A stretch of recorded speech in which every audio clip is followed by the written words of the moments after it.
Welcome back to the channel. So today I am doing a kind of unboxing, although I've ripped the top off of this box. Well, my wife did. Anyway,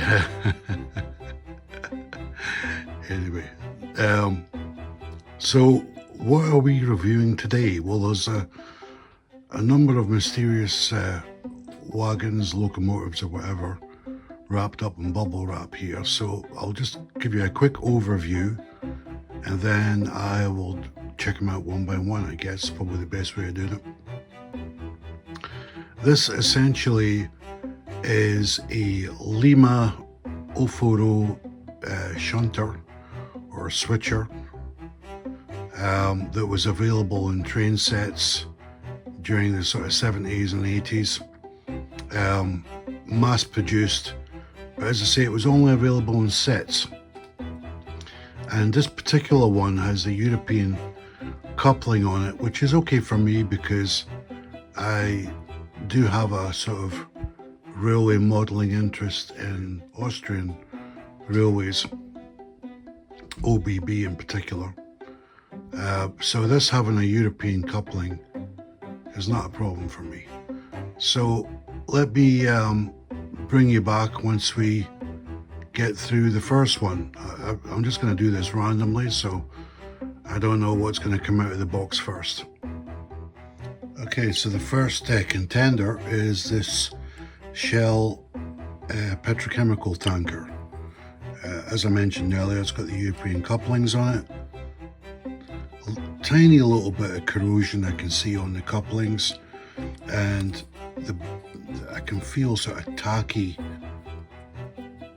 dirt on here, but hey, that'll clean up. Is it freewheeling? Yes, pretty much is. But as a part of a set, as I say, I'm not going to complain. It's fine. On to number two. Okay, second one out of the hat is this Lima Esso Red tanker, which has got a missing filler cap thing, so I need to make something there.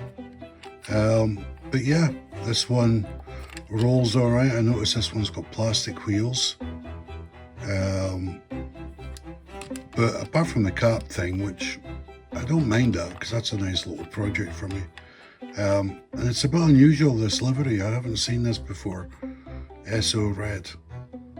One of the other odd things or interesting things about this is really a continental set. What do I mean by that? Well, this probably would have been sold in Europe somewhere. Maybe France, Germany, who knows, because of the couplings. But it must have been marketed as a British themed train set. I mean, maybe this Esso Red did exist. But anyway, this is almost giveaway price. I will be coming to that shortly. Okay, on to number three. Okay, number three out of the hat is a British Rail open wagon. Again, we're seeing the plastic wheels on here. It's quite free rolling. Yeah, just a little bit dirty, but I mean, hey, can't complain.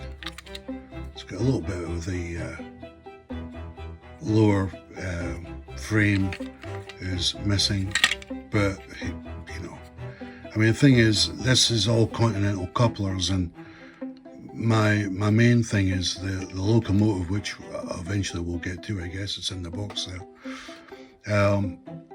I'm going to make it an OBB Austrian loco, so these are going to get converted. They won't be British Rail. They're going to be Austrian OBB. So, but anyway, again, overall, the price of this is, for each thing, it's incredibly low, so I'm really not going to complain. Right, next one. Okay, number four is a bit of a duplication. It's another one of these British Rail open wagons. This time the lower part of the frames are both intact. Plastic wheels, free running. The decals, they're going to get changed anyway, so the fact that this one's a little bit faded, I don't particularly care. Right, on to number 5. Okay, this is the last of the wagons. There's only one more package, which I guess is a locomotive. This was, when it was advertised, this was the best wagon for me out of the ones that were in this set. As I say, this is a very low cost train set that I've picked up secondhand.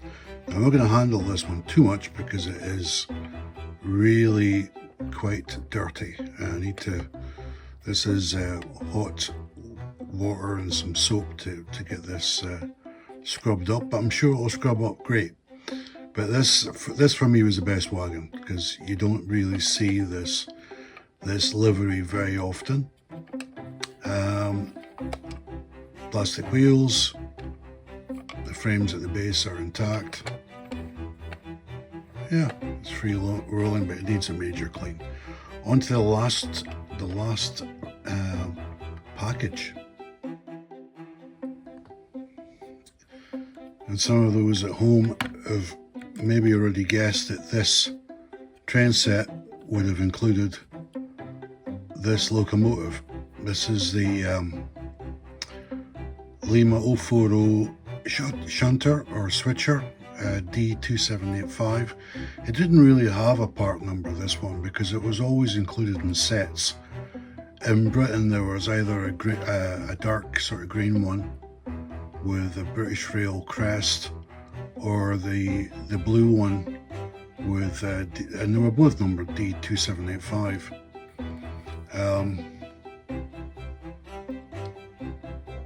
I mean, it's clean enough.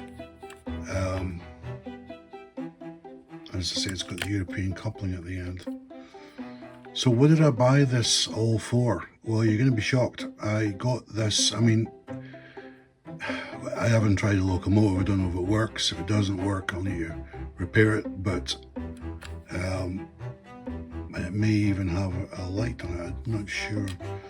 The whole set cost me 15 British pounds, which is maybe about 18 US dollars,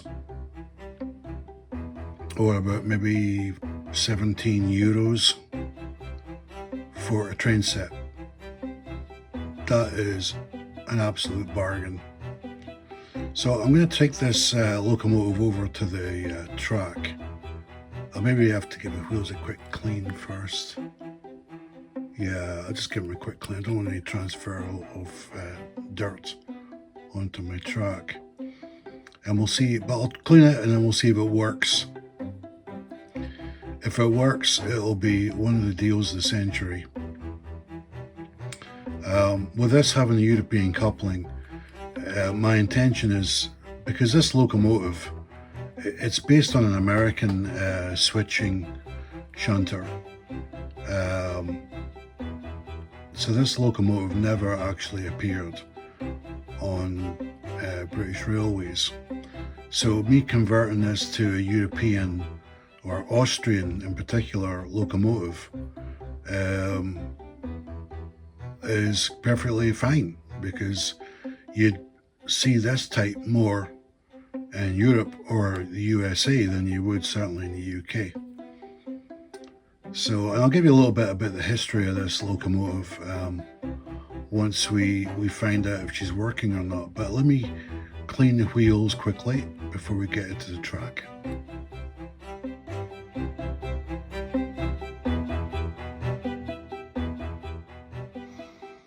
Okay, so I've gave the wheels a quick clean.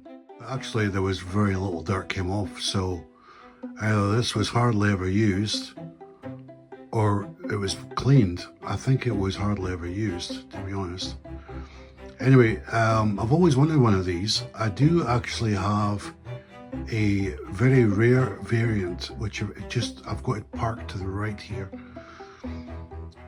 It says SAR on the side of the cab, and it's so rare, it's very difficult to find information on this thing.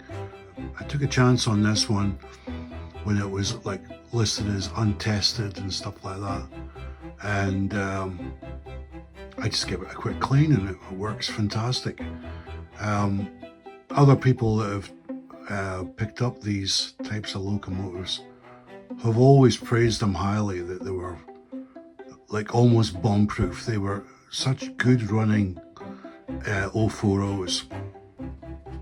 But I'm pleased to have a second one now. That first one, I've really enjoyed using that one. So just to recap, that was 5 wagons and a locomotive for £15. It's a Continental train set without the track or the power controller, but I wouldn't have used the track or the controller, so that's fine by me. The wagons, to recap, were 2 tankers, 2 open wagons, and the Carlsberg wagon, which for me I think is a little bit rare actually. Anyway, let's do the big reveal. Let's see if this thing works. I've got it on full power, so let's see. Oh, I think she's on reverse. Let's switch her the other way.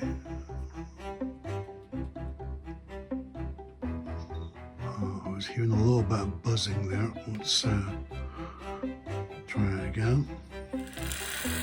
Okay, she's walking. Oh, she's working.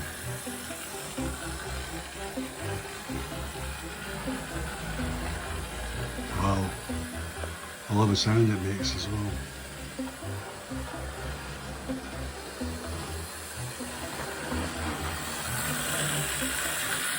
That's fantastic. £15 for a train set. Can you believe it?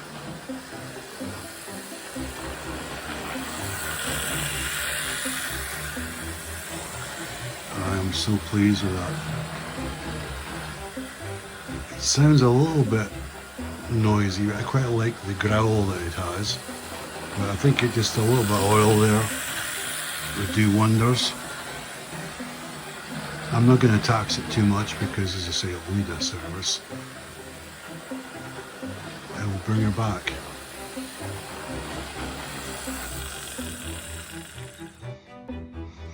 Wow, what can you say about that? £15 for a locomotive and wagon, basically a train set for 15 quid. That is just fantastic. Okay, so I thought I'd talk a little bit about the history of this locomotive. This is, well, Lima classed it as an American 040 diesel shunter. The model again is a re-livery of a Continental model. It's actually based on an American design, the Plymouth MDT. It was sold in BR Green as D2785 or BR Blue also as D2785. It's the example we have here. The number falls into the gaps between the British Rail North British 040 DH shunters and the BR Class 02 Yorkshire 040 DH shunters. There's 2 versions of each, and coming from sets they had no handrails and the roof was painted the same colour as the body. So yeah, that's a little bit of the history on the locomotive. There are literally thousands of these manufactured by Lima. I don't know if Lima ever produced the actual number, but with experience of other locomotive numbers, I would say they must have at least produced over 100,000 of these. From, I think this model originated about the early 70s, about 73, 74. That's just an educated guess. Right through till Lima closed the doors, which was 2004. What was left of Lima was bought up by Hornby. So yeah, I can't believe that this thing works so well. Like I say, I don't think it was particularly used very much, but for 1 locomotive and 5 wagons, essentially a train set for £15, that is a fantastic deal. So I hope you enjoyed the video, and I'll see you next time.